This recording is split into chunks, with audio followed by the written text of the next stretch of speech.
आइए ना हमारे बिहार में बिजली काट दी जाएगी घर और दुकान में। जैसे ही करिएगा आंदोलन, गोली मार दिया जाएगा कपार में। नमस्कार, मेरा नाम अंकित भारद्वाज और आप पब्लिक प्रोल पॉइंट्स देख रहे हैं। देखिए, कटिहार का मामला आप लोग सभी जान रहे हैं, जहां पर आंदोलनकर्ता के ऊपर गोली चलाया जाता है पुलिसकर्मियों के द्वारा, और उसके बाद 2 लोगों की मौत हो जाती है और 1 लोग अभी भी गंभीर रूप से घायल है। अभी हमारे साथ पूर्व आईपीएस अधिकारी अमिताभ कुमार दास जी हैं। इनसे हम लोग जानते हैं, चूंकि आईपीएस है, पूर्व आईपीएस हैं, तो इनको इनको उनसे ज़्यादा कानून को कोई नहीं जानता होगा। सबसे पहले स्वागत है सर आपका। जी, धन्यवाद आपका अंकित। सर, पहला सवाल आपसे होगा, आप आईपीएस रह चुके हैं, तो क्या सर कोई आंदोलन करते थे तो क्या उस पर सीधे गोली से प्रहार कर दिया जाता? नहीं, नहीं, ये तो भाई कहीं का ना कानून है, ना परंपरा है, कुछ ऐसा नहीं है। और ये तो जो हो रहा है बिहार में या दूसरे हिस्सों में भी देश के इसलिए हो रहा है क्योंकि मतलब पुलिसकर्मियों का प्रशिक्षण ठीक नहीं है, ट्रेनिंग ठीक नहीं है। इस वजह से ऐसी-ऐसी घटनाएँ होती हैं। देखिए, हम लोग भी जब आईपीएस की ट्रेनिंग करते थे हैदराबाद में, तो उस समय हमेशा हम लोग को सिखाया जाता था कि न्यूनतम बल प्रयोग करना है, मिनिमम यूज़ ऑफ फ़ोर्स। न्यूनतम पर बहुत ज़्यादा जोर दिया जाता है, क्योंकि हम लोग कोई मतलब अंग्रेज़ों के ज़माने की पुलिस तो है नहीं, कोई गुलाम तो नहीं अब हिंदुस्तान है। हम लोग आज़ाद हिंदुस्तान में पुलिस वाले ड्यूटी करते अपने देश के नागरिकों से ही निपटते हैं। और देश में लोकतंत्र है, ऐसा भी नहीं कि देश में तानाशाही है, तो हर को प्रदर्शन करने का, ये सब करने का अधिकार है। और यदि मान लीजिए उग्र भीड़ हो जाए, तो उसकी भी एक प्रक्रिया बनी हुई है उसको तितर-बितर करने की। जैसे कि इस भीड़ को आपको चेतावनी देनी है।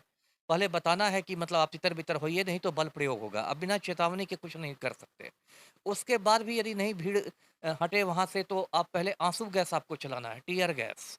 यदि आँसू गैस से भी बात नहीं बने, उसके बाद लाठियाँ चलानी है, लाठी चार्ज करना है। यदि लाठी चार्ज से भी नहीं बात बने, तब गोली चलानी है। और गोली भी ऐसी नहीं चलानी है कि एकदम सर में ही गोली मारी जा रही है जान ही लेने के।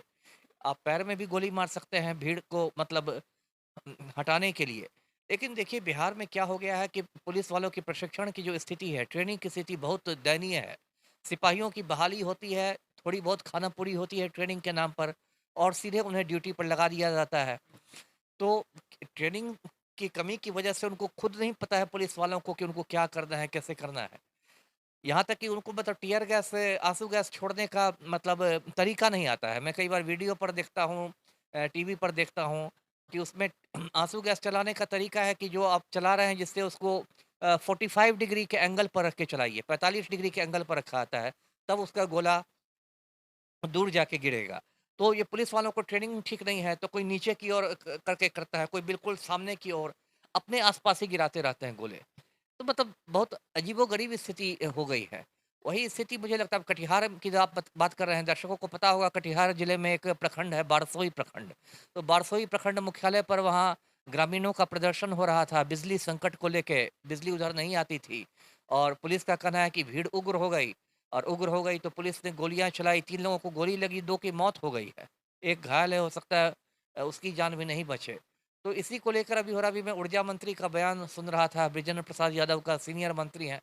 उन्होंने कहा कि मतलब पब्लिक यदि बदमाशी करेगी तो पुलिस तो गोली चलाएगी। अब ये कौन-सी बात हुई, है ना? जो बड़े-बड़े बदमाश हैं उनको तो सरकार छोड़ रही है। आनंद मोहन खूनी है तो उसको तो सरकार बिहार का जेल मैनुअल बदल कर जेल से बाहर कर रही है। गरीब आदमी पर पुलिस की गोली चल रही है, पुलिस का डंडा बरस रहा है।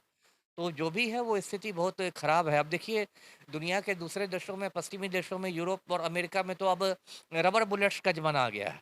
रबड़ की गोलियों का इस्तेमाल करती है पुलिस। मतलब चोट आपको काफ़ी लगती है, लेकिन जान नहीं जाती है।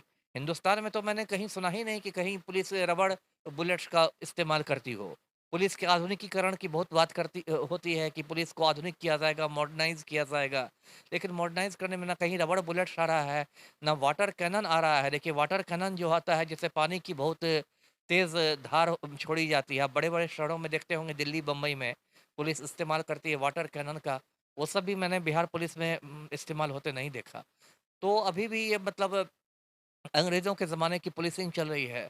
तो उससे जाने जा रही हैं, बहुत दुर्भाग्यपूर्ण बात है। जी। सर, आप पूर्व आईपीएस हैं, तो सर आपको क्या जब आपके समय में, जब आप कार्यहित थे, जब कार्य में आप लगे हुए थे, तो उस समय में सबसे मतलब बड़ा आंदोलन, या कहा जाए तो सबसे बड़ा उग्र आंदोलन कौन-सा हुआ था और उसमें किस तरह से आपने हैंडल किया?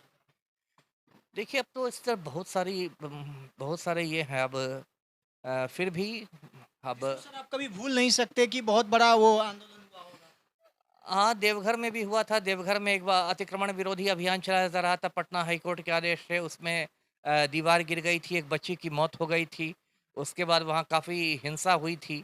लेकिन उस हिंसा को भी मुझे अभी याद है, मैं बात कर रहा हूँ 99 की बात कर रहा हूँ, 1999 की बात नहीं 98 की बात कर रहा हूँ, 98 की। लेकिन उसमें हम लोगों ने काफ़ी सूझबूझ से काम लिया और कहीं मतलब फायरिंग करने की नौबत नहीं आई। काफ़ी कड़ाई हुई, काफ़ी भीड़ को खदेड़ा भी गया, मतलब उसमें काफ़ी स्थिति बिगड़ सकती थी, लेकिन वैसा बिगड़ने नहीं दिया गया। देखिए सीनियर अफ़सरों की सूझबूझ पर भी बहुत कुछ निर्भर करता है, क्योंकि जो मान लीजिए सिपाही हैं, हवलदार हैं, वो सब तो बहुत हद तक इंस्ट्रक्शन पर काम करते हैं।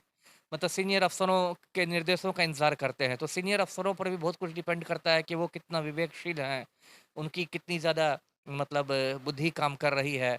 बहुत सारे अफ़सर होते हैं, उनके मतलब स्वभाव में ही थोड़ी बौखलाहट होती है। तुरंत जबकि आपको उस समय अपना दिमाग ठंडा रखने की ज़रूरत है। कानून व्यवस्था के समय में आपको कूल होके काम करने की ज़रूरत है।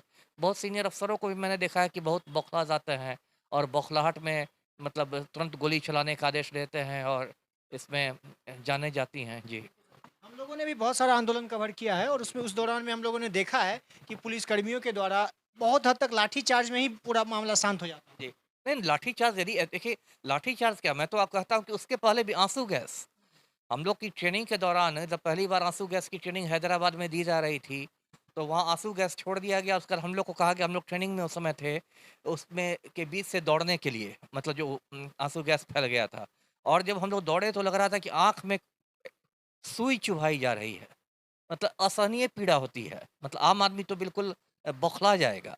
तो आप लाठी की बात छोड़ दीजिए, यदि इफ़ेक्टिवली यदि टियर गैस चलाया जाए, आँसू गैस चलाया जाए, तो बहुत हद तक भीड़ उससे तितर-बितर हो जाती है। नीतीश कुमार की जो प्रशासन है, चूँकि नीतीश कुमार जी गृह मंत्रालय सँभाल रहे, तो प्रशासन उनके उनके अंतर्गत ही आती है। तो लगातार आए दिनों कभी महिलाओं के साथ जो हो रहा है, कभी अभी बेगूसराय का मामला हो जाए, चाहे अभी एक कुछ दिन पहले अभी दरभंगा में भी एक नाबालिग बच्ची के साथ या कहे जाए तो दलित बच्ची के साथ बलात्कार का मामला सामने आया है। तो क्या नीतीश कुमार की जो प्रशासन है, वो कितनी मुस्तैद है, कितनी तैयार है?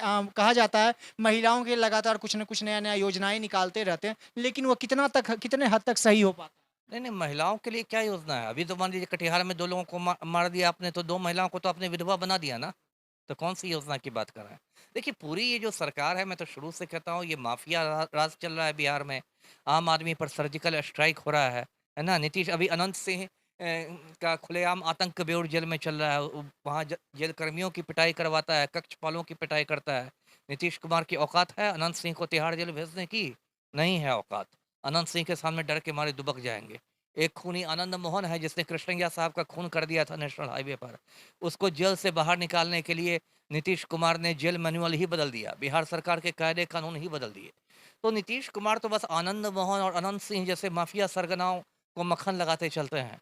आम आदमी के दुख दर्द से तो इनको कोई मतलब नहीं है, सुशासन का सिर्फ ढोल बज रहा है। बहुत धन्यवाद सर। देखिए, कटिहार का जो मामला है, इससे पहले भी एक बार मामला आया था नरसंहार का, उसमें बहुत लोग बोल रहे थे और जातिगत इसको रूप दिया भी गया था। लेकिन जब यहाँ पर एक आंदोलनकर्ता, जब आपके घर में बिजली नहीं होगा, जब आपको जो आपका अधिकार है वह आपको नहीं दिया जाएगा, उसके लिए जब आप आवाज़ उठाइएगा, तो इस तरह की शर्मनाक हादसा का शिकार भी बनिएगा। आगे बने रहिएगा, इस तरह के और भी अपडेट्स के साथ आपके पास आते रहेंगे। अभी चाहूँगा इजाज़त। बहुत बहुत धन्यवाद।